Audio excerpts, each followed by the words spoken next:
귀한 찬양 감사드립니다. 어린이 주일을 맞이하였습니다. 가정의 달이기도 한데요. 오늘 본문에 요시아라고 하는 왕이 8살, 우리 나이로 말하면 초등학교 1학년 때 왕이 되어집니다.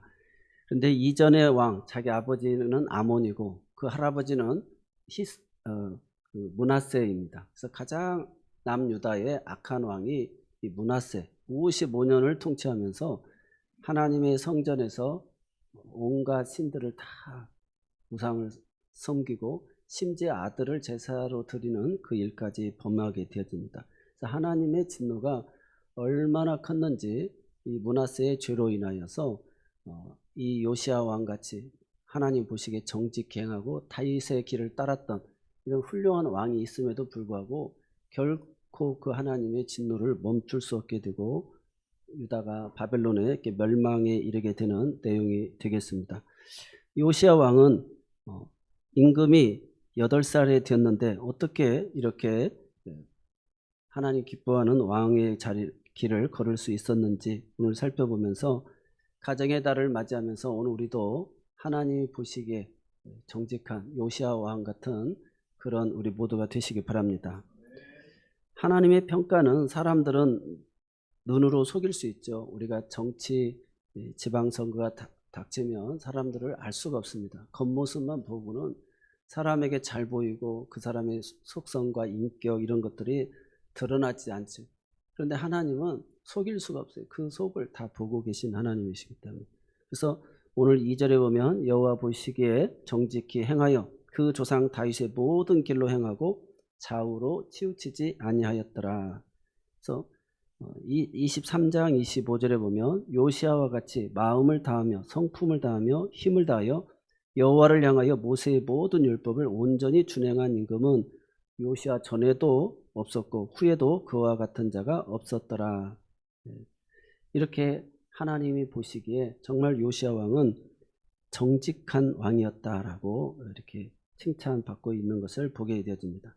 오늘 우리 모두에게도 다른 사람이 보는 그 모습에서 정말 하나님이 나를 보실 때 어떻게 보실지 오늘 우리가 살펴볼 수 있기를 바랍니다.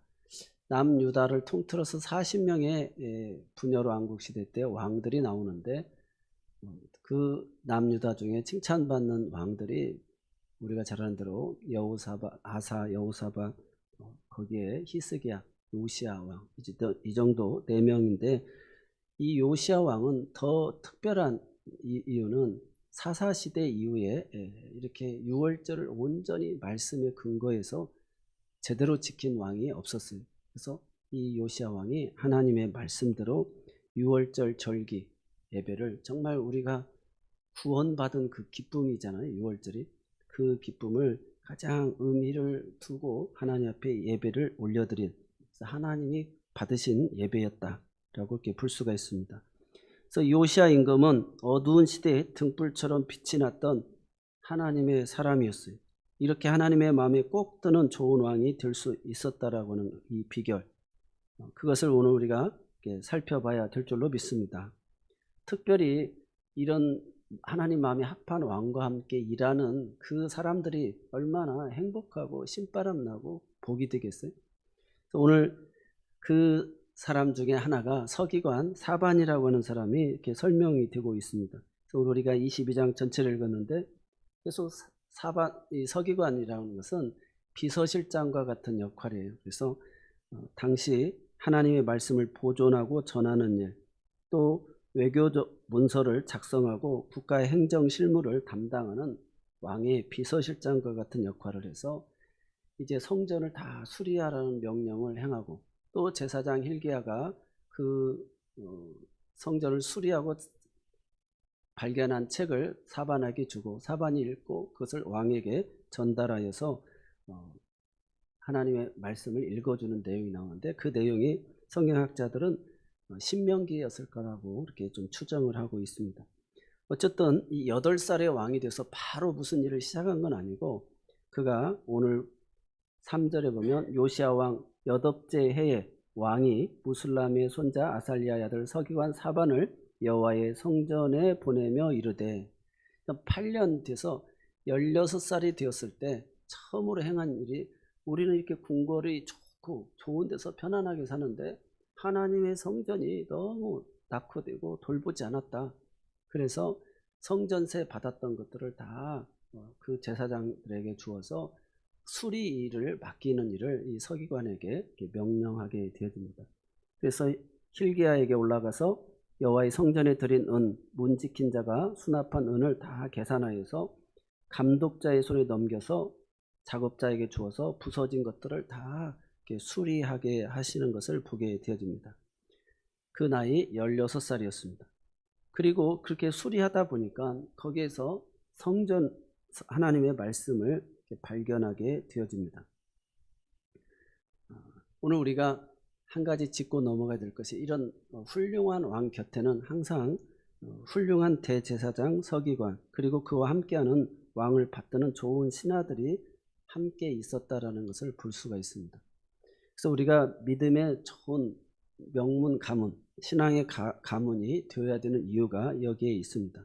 그래서 사반이라고 하는 사람을 한번 서기관 사반을 살펴보면, 그가 그 아버지, 할아버지까지 대를 이어서 설명이 됩니다. 무술람, 아살리야, 그 다음에 사반, 이렇게 그의 아버지 족보를 항상 이야기하고 있어요. 성경은 그 가문에 대한 내용을 이야기하고 있습니다. 그래서 성전 수리 발견 율법책을 읽어주는데 이것이 종교개혁의 도화선이 되어집니다. 그러니까 이 서기관이 먼저 이렇게 감동이 되어져서 왕에게 이야기하고 설명을 하니까 왕이 거기서 옷을 찢어가며 회개하는 내용이 나오게 됩니다. 하나님의 말씀을 다시 살아나게 하는 사람, 어떤 회개의 문을 여는 사람, 그 역할을 한 사람이 이 사반이다. 그리고 그의 아들들은 신앙 계승을 이어가는데 아히감이라고 하는 그 아들이 나옵니다. 이 아히감이 14절에 보면 이에 제사장 hil기야와 또 아히감과 악볼과 사반과 아사야 이렇게 나오잖아요. 그 12절에 보면 사반의 아들 아히감이라고 이렇게 또 나오고 있습니다. 그래서 이 아히감은 예레미야 26장 24절에 보면 예레미야가 하나님의 말씀을 예언합니다. 그래서 너희가 이렇게 다 멸망하리라. 애굽을 끝까지 의지하고 하나님을 의지하지 않냐고 이렇게 자꾸 외교적 정책을 펴니까 하나님이 너희들 다 망해서 바벨론 포로로 끌려가리라 이렇게 예언하니까 여호야김 왕이 죽이려고 합니다. 그때 이 아히감이 예레미야를 보호해 줍니다. 근데 우리야라고 하는 사람은 그 예언을 또 하다가 여호야김의 칼에 죽게 되어집니다. 그래서 예언자 예레미야를 보호한 인물이 그의 아들 사반의 아들 아히감이었어요. 그래서 우리가 말씀을 듣는 것을 넘어서 말씀의 사람을 지켜내는 믿음이 바로 이 사반의 가족들에게 있었다. 그 다음에 엘라사라고 하는 인물이 있는데 예레미야 29장 3절에 보면 바벨론 포로지에 있는 백성에게 이 예레미야의 편지를 전달하는 거예요. 70년 후가 되면 이 성이 너희가 포로에서 돌아오리라고 하는 그 예레미야의 눈물의 편지를 포로 백성들에게 전달하는 역할을 엘라사가 합니다. 그리고 그마랴가 있는데 말씀에 전달하는 통로가 되고, 그마랴는 예레미야 36장에 보니까 성전에서 예레미야의 두루마리를 낭독하는 일을 허락해 줍니다. 그래서 위험 속에서 말씀 선포를 지지한 사람, 그래서 하나님의 말씀이 계속 선포될 수 있도록 말씀을 전달하고 또 그 말씀을 왕에게 읽어드리면서 그 개혁의 불씨를 가져다 준 사람이라는 것이죠. 2세대 손자 시대에 가서는 그달랴라고 하는 아히감의 그 아들이 있습니다. 그래서 이 그달랴는 마따냐 시드기야가 죽고 나라가 다 이제 문을 닫았을 때 바벨론에서 총독으로 그달랴를 세웁니다. 그래서 바벨론에 의해 총독으로 세워졌는데 그 혼란 속에서도 백성들에게 안정과 회복을 권하면서 그 일을 뒷수습을 합니다. 그러나 암살당하게 되어졌죠. 무너진 시대 속에서도 하나님의 질서를 세우려고 했던 지도자, 그리고 미가야라고 하는 또 손자가 있습니다. 그마랴의 아들인데 예레미야 36장 11절에서 말씀을 듣고 왕에게 전달하고 다음 세대에 계속해서 하나님 말씀을 전하는 그런 중심 역할을 하게 되어집니다. 이 가문의 신앙적 메시지는 말씀을 발견하고 율법책을 읽어주고 사반을 읽어주고 아이감은 에레미야 말씀을 전하는 자를 보호해주고 또 엘라사는 말씀을 전하는 자가 되고 또 그달려는 무너진 시대에도 하나님의 질서를 유지하는 하나님 질서의 하나님이시기 때문에 그 역할을 감당하는 것을 보게 되어집니다. 그래서 사반 가문 전체가 다 믿음의 길을 간 것은 아닙니다. 그 중에서도 두려워해서 말씀을 불에 태워버린 사람도 있어요. 그러나 같은 시대 환경에서도 이렇게 같은 집안이지만 그래도 끝까지 그 믿음의 계보를 이어가는 가문이 되어진 것을 보게 되어집니다. 그래서 발견하고 보호하고 전달하고 실천하는 것. 그래서 한 사람이 시작하면 그 가문이 바뀌게 되어져 있습니다. 그래서 아브라함 한 사람으로 인하여서 그 믿음의 결단으로 그 후손들이 하늘의 별처럼 땅의 모래알 같이 우리가 다 아브라함의 자손이 되는 그 믿음의 계보에 이르게 되어지지 않습니까? 그런 것처럼 오늘 우리 모두도 그렇게 이 가정의 달을 맞이해서 하나님의 말씀을 전하고 또 전달하고 지켜드리는 그런 귀한 그 가문들로 쓰임 받을 수 있기를 바랍니다. 특별히 여호와를 버리고 여로보암의 악한 길로 떠나지 아니한 이 모습을 보면서 신앙이 이렇게 완전히 변질된 암흑의 시대에 요시야 왕이 하나님 중심으로 살게 된 것은 시대가 어두웠기 때문에 빛이 난 것이 아니라 그가 어린 나이였지만 하나님의 말씀을 찾고 그 말씀을 읽어주고 듣고 그것을 백성들에게 다 또 읽어주면서 진정한 종교 개혁을 할 수 있었다는 것이죠. 그래서 우리에게도 중요한 것은 내가 읽고 들은 것을 백성들에게 다 읽고 듣게끔 해야 우상들을 제거하고 하는데 반발이 있지 않겠어요? 그래서 제 자녀들에게도 신앙을 우리가 그냥 주일 나와야 된다, 예배를 드려야 된다, 11조 생활해야 된다 이렇게만 이야기해서는 되는 게 아니고 우리가 그렇게 살면서 자녀들에게 하나님의 말씀이 이러니까 이렇게 돼야 된다라고 하는 말씀을 읽어줘야 된다는 것이죠. 그래서 우리가 오늘 199장 찬송 1절에 불렀던 것처럼 나의 사랑하는 책 비록 헤어졌으나 어머니의 무릎 위에 앉아서 재미있게 듣던 말 그때 일을 지금도 내가 잊지 않고 기억합니다. 그래서 어렸을 때 이야기해줬던 내용을 아이들이 기억한다는 거예요. 그래서 우리 그 손자가 2살밖에 안 됐는데 그동안 엄마 품에서 늘 성경 이야기 듣고 같이 이렇게 자랐는데 이제 2살이 되어졌어요. 그래서 이 아이가 금방 이렇게 커버립니다. 그래서 3살 되고 이제 되어가겠죠. 그래서 이 어릴 때 아이들에게 집중해서 그 하나님의 말씀으로 같이 읽어주면 그 아이들이 다 기억하게 되어진다는 것이죠. 그래서 지금도 그렇게 주여 찾기도 하고 말씀을 찾기도 하고 그렇습니다. 그래서 오늘 아이들이 그 요즘 하도 바쁘게 사니까 아빠가 준 가장 큰 선물이 뭐냐라고 할 때 아빠가 자기를 안아준 것이라고 합니다. 그만큼 부부가 맞벌이하고 바쁘게 살아가는 이런 시대에 아빠가 안아주는 거 아이들이 그 어렸을 때 그 따뜻한 사랑을 느낀다는 것이죠. 이번에 우리 권사님이 전도하다가 이다은 씨라고 했나요? 하여튼 그분이 전도를 했는데 받아들이더라는 거예요. 그래서 그러면서 부탁이 있다는 거예요. 그래서 한번 저를 안아줄 수 있냐고 그랬다는 거예요. 그러니까 정말 이렇게 어른들도 누군가 이렇게 안아주기를 바라는 사람이 있다는 것이죠. 누군가 나의 이야기를 들어주고 그냥 말없이 얼마나 아프셨냐고 얼마나 힘들게 살았느냐고 하나님이 우리 사람 막대기와 인생 채찍으로 우리를 다 훈련하시잖아요. 그 훈련의 과정 속에 있는 사람들을 우리가 안아주는 것. 그래서 예수님이 탕자를 반겨 맞이해 준 것처럼 오늘 우리가 그런 사랑을 가정에서 보여줘야 될 줄로 믿습니다. 우리의 자녀들이 잘못했다가도 혼이 나면 그냥 안기로 달려오잖아요. 그 자녀를 이렇게 안아주는 게 부모인 것 같아요.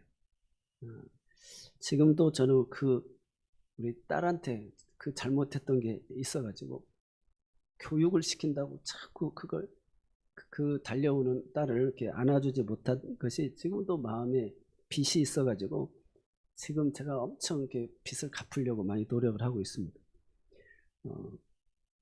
우리가 폭삭 속았수다가요? 그걸 보면서 참 그 부모는 이래야 되는구나 라는 생각을 하면서 많이 회개도 하고 그 사랑하는 마음을 이렇게 절절히 가지게 되어집니다.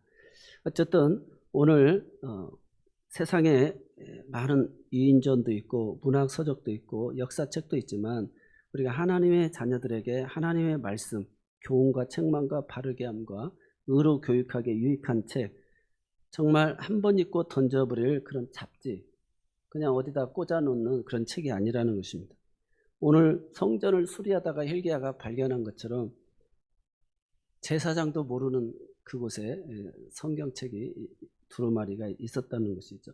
오늘 우리 집에 내 성경책이 그렇게 어디가에 꽂혀 있고 교회에다가 놓고 다니시고 집에는 과연 성경이 있을까? 성경을 읽고 계시나? 그런 생각을 많이 해봅니다.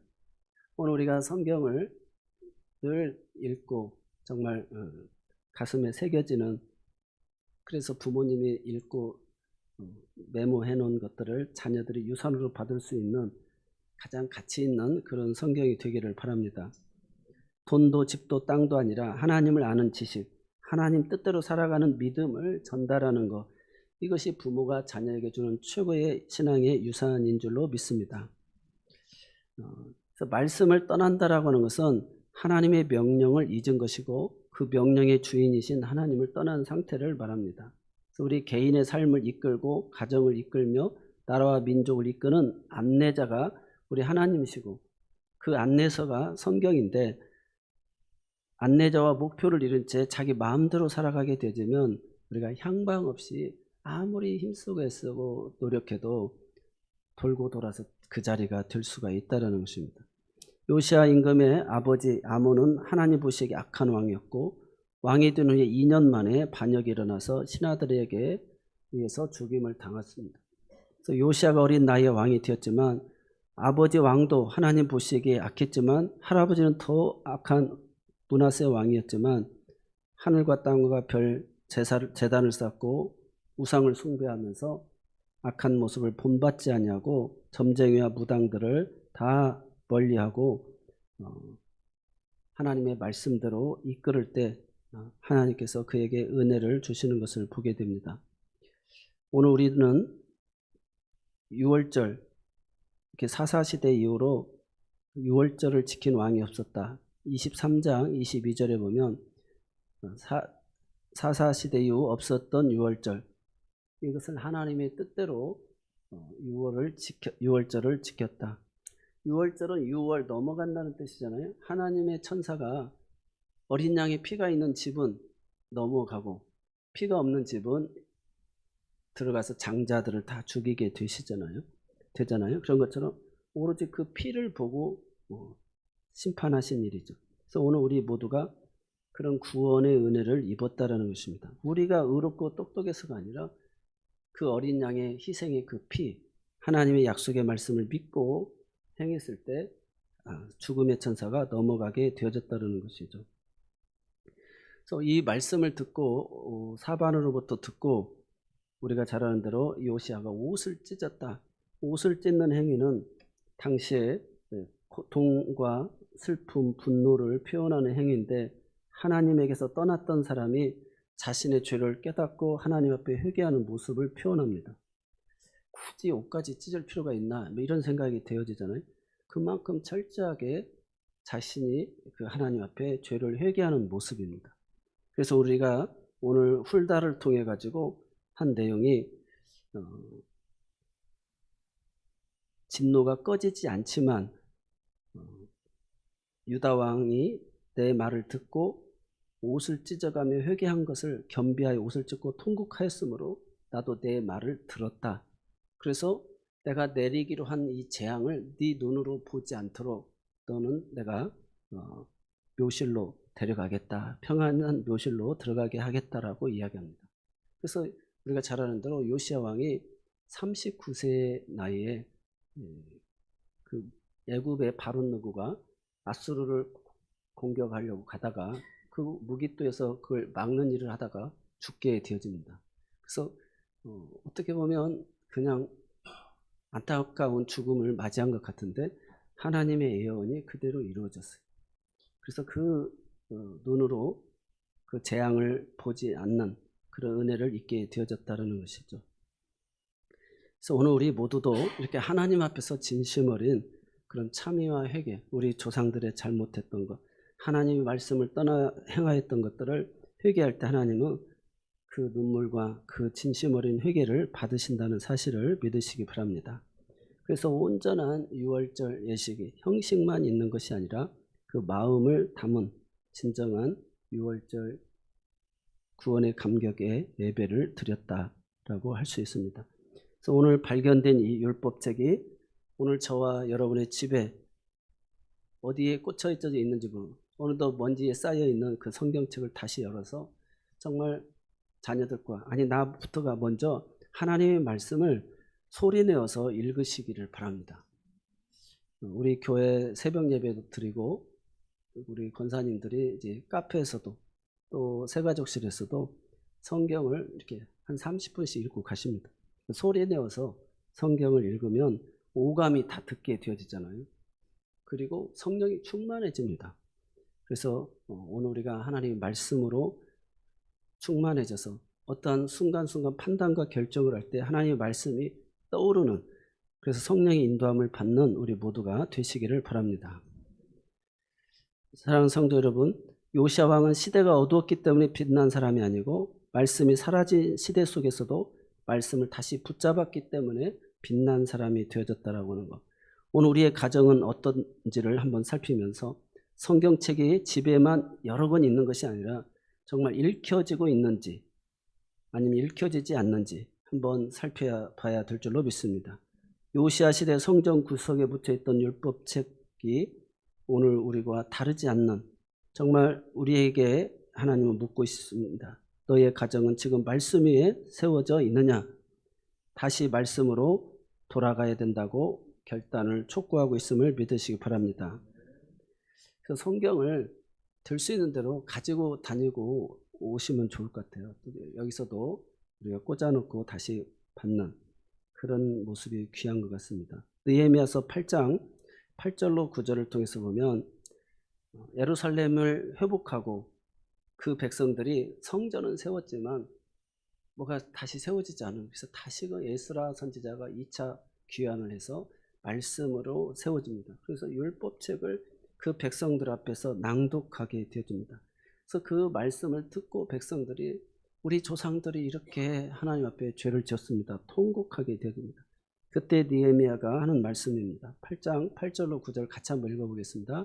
하나님의 율법책을 낭독하고 그 뜻을 해석하여 백성에게 그 낭독하는 것을 다 깨닫게 하니 백성이 율법의 말씀을 듣고 다 우는지라.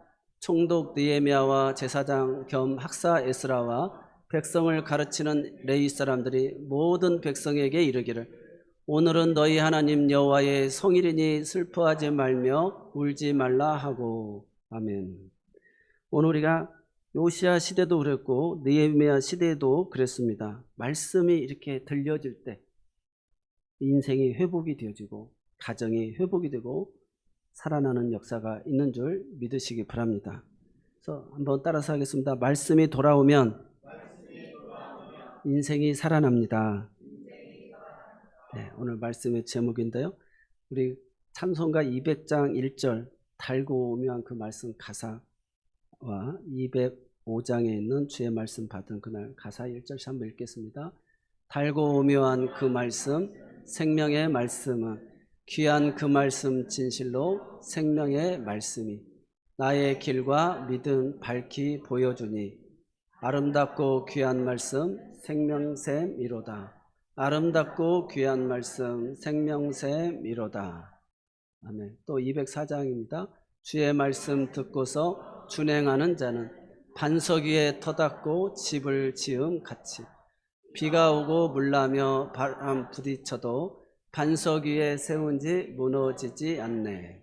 잘 짓고 잘 짓세 우리 집 잘 짓세 만세반석 위에다 우리 집 잘질세. 기도하겠습니다. 사랑의 하나님 아버지, 오늘 요시야 왕의 말씀을 통해 우리의 모습을 돌아보게 하시니 감사합니다. 주님, 우리의 가정 가운데 말씀이 있었지만 읽지 않았고 알고 있었지만 순종하지 않았던 죄를 용서하여 주옵소서. 성전 구석에 묻혀있던 율법책처럼 우리 삶 속에 방치되어 있던 말씀을 오늘 다시 꺼내어 붙잡게 하여 주옵소서. 우리 가정이 다시 말씀 위에 세워지게 하여 주시고 기도가 살아나게 하시고 예배가 회복되게 하여 주옵소서. 우리의 자녀들이 세상이 아니라 말씀을 따라 살아가는 귀한 자녀들 되게 하여 주시고 요시야처럼 하나님 보시기에 정직한 사람들로 세워지며 인정받게 하여 주옵소서. 이번 한 주간 가정마다 말씀이 읽혀지게 하시고 부모와 자녀가 함께 말씀을 나누는 은혜의 시간이 시작되게 하여 주옵소서. 예수님의 이름으로 기도드리옵나이다. 아멘. 우리 다 같이 찬송가 217장 찬송하시면서 준비한 예물 봉헌하겠습니다.